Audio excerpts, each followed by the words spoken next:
Good morning. Don't compare. Don't don't look down on yourself and be thankful every day. Shout out to Tomo Sensei. I'm just kidding, Sensei.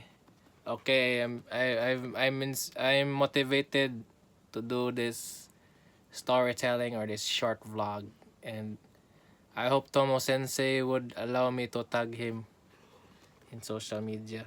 Yes, you can follow Tomo Fujita and subscribe with all his social media. He's the ultimate teacher. He's my ultimate teacher during the pandemic, and he's my self-proclaimed teacher. Even though he didn't teach me formally, he just sends me he just sends me or tells me there are links, and he was hopeful that I would subscribe to Guitar Wisdom, but I am very poor. And I am very thankful for his lessons in YouTube and even in IG and in Instagram and TikTok. Yes, very thankful. Okay, let's continue. These are Boss pedals, classic Boss pedals from the 80s. Yes, DS-1, SD-1. I'm sorry about the selfie thing. This is for fun, and I'm having fun talking about this.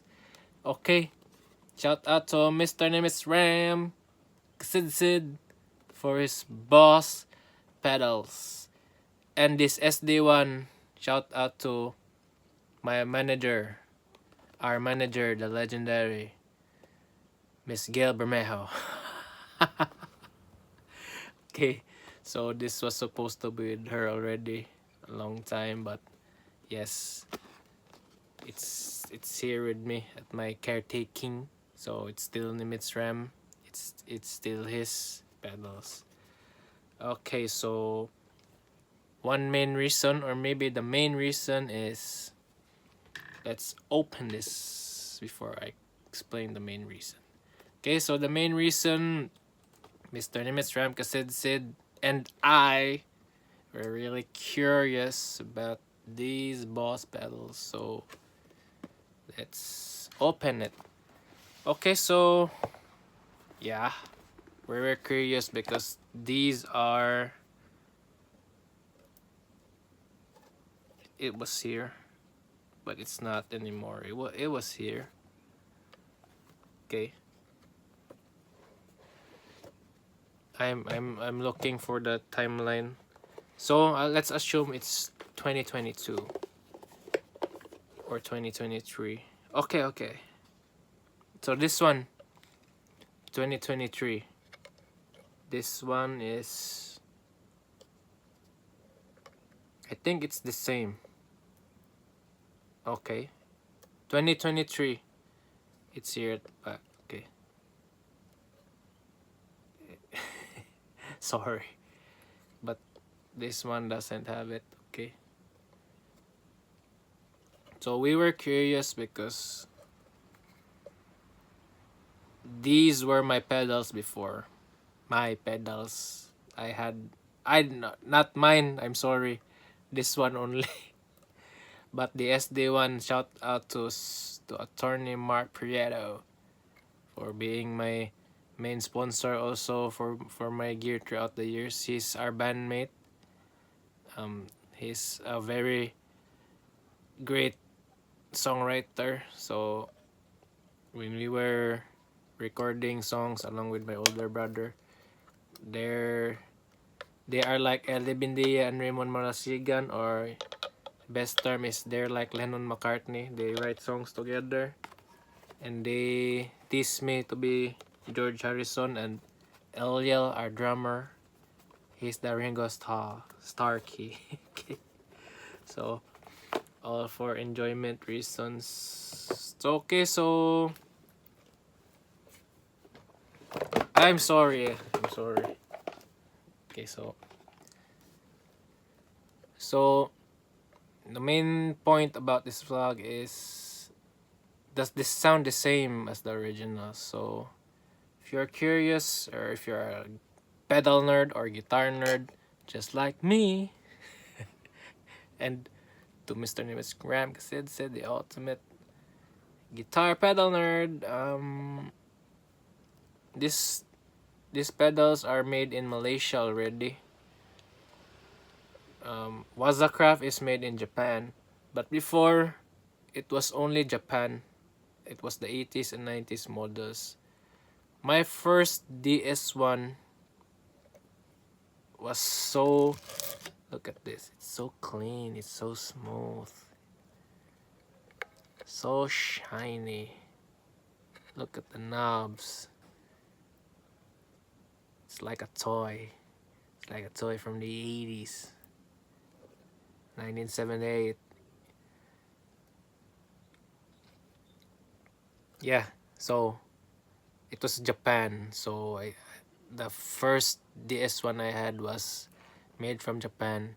It was owned from it was my mentor, my close friend, and also my rock and roll mentor, Steve Laura. Okay, Master Steve, I mentioned you.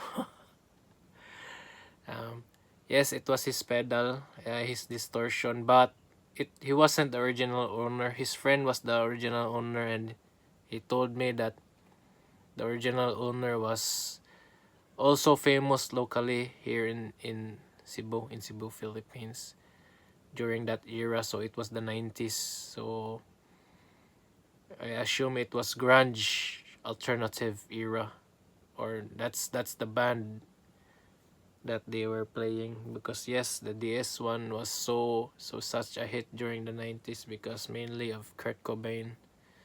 Okay, and of course punk rock. But yes, that's the main reason for me. It was for pop punk. It's called pop punk now, but before it was just punk rock. So it was for pop punk. Yeah, Green Day, mainly Green Day, Blink 182. Those two bands, New Found Glory. Those are my top three. But if it's just top two, Green Day and Blink 182. So yes, the main reason. But Billy Joe used the BD2, and I was really curious about it. But the BD2 is a bit expensive, especially now. But during that time, it was also expensive. This was the most affordable, along with this one. Okay, so does it sound the same? We'll go through that. So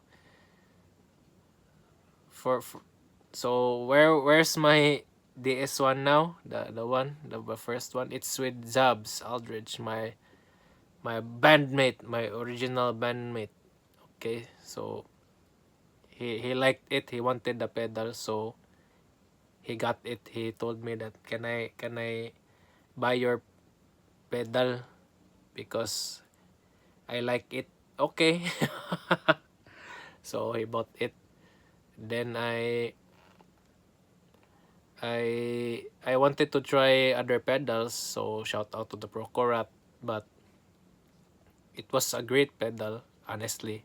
But honestly also, it wasn't really for me because during that time, I loved the tone. It was so classic, it was so 70s. But for me during that time, to be honest, I really didn't know how to use it well, the proper way, because I was really still into metal or into shred, whatever. And I was curious because of Randy Rhoads, because Randy Rhoads is so influential to me also, just like you and the OG generation. So I was curious. I thought it was like this, but it was really more like this, honestly. This with this range of gain.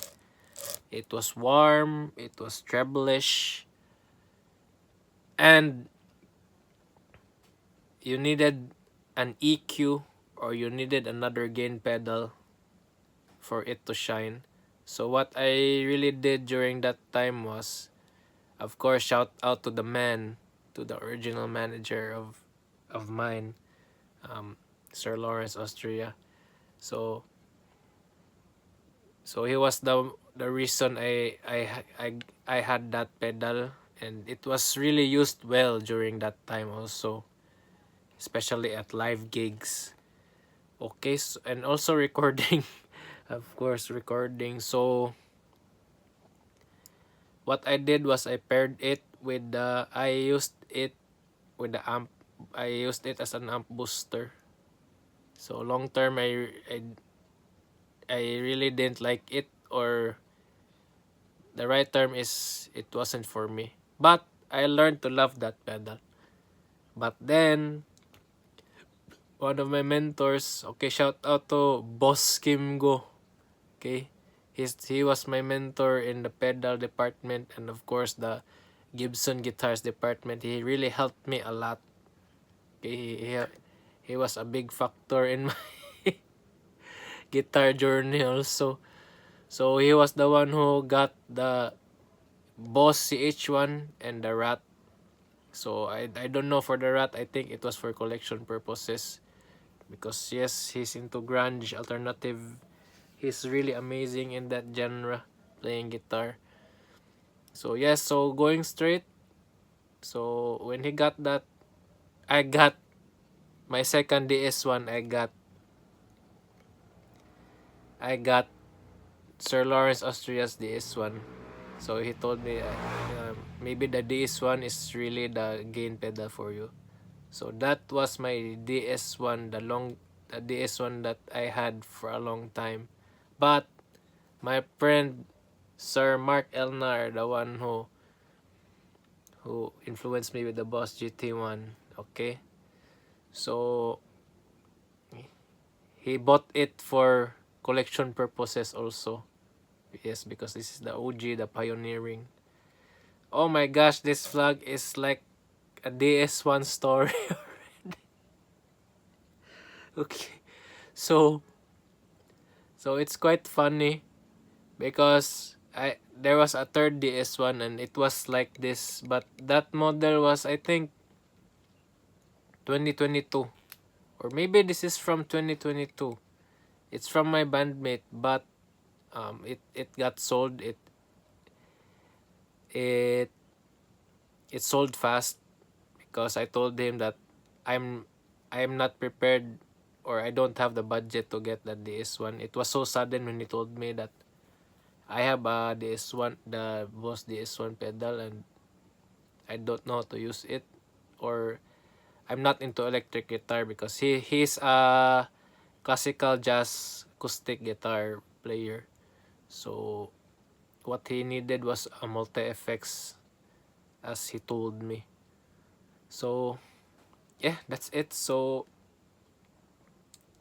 this is the fourth, or not fourth, or maybe the fourth DS-1 that's with me. But this is Mr. Nimitz RAM. To be clear, this is Mr. Nimitz RAM DS-1, and also the SD-1.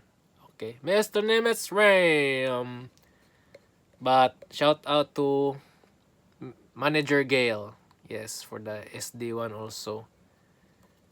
But I don't know if she's gonna, because she's using multi. She's using multi and a preamp. So that's why I understand that she, or maybe the tone, because this tone is really classic. It's more warmer. So I think the tone that she likes is more modern, more transparent. Okay. So yes, that's the trending overdrives right now in the modern era. Transparent overdrives. So that's another story. So okay. Does this sound the same? No, it doesn't anymore. The the Wazacraft has a bigger chip. OG Japan. This one has smaller chip. It's like that. Circuit, or the circuit chip is 80s 90s term. But does it still sound great? Yes, it's still Boss Bell. Yes, because if you're planning to get the Wazacraft, you can get the Wazacraft. Yes, it's more of a higher quality, but this is great already. So that's it. So Thanks for watching. I hope you had fun with me nagging for being a guitar pedal nerd, for being a boss nerd. So this is iconic. It's 2025. Still the most copied pedals. That's true. If you're into analog, or you're a younger kid, younger generation, teenager, or at your 20s, if you're into analog, you're into classic rock, classic music, can't go wrong. Okay? But if you can't afford, maybe no, it's this one is, it's not like before. It's more accessible right now. There are a lot of sellers right now online, or you could go to shops who are going on sale. Yes, there are copies, but yes, I had copies also, but you can't beat the originals if you'd like. If you got the budget, yes, uh, you can get this. Thanks for watching, and I hope you like and subscribe. Thanks for sharing your time with the pedal or the guitar nerd. Alright, peace out, y'all.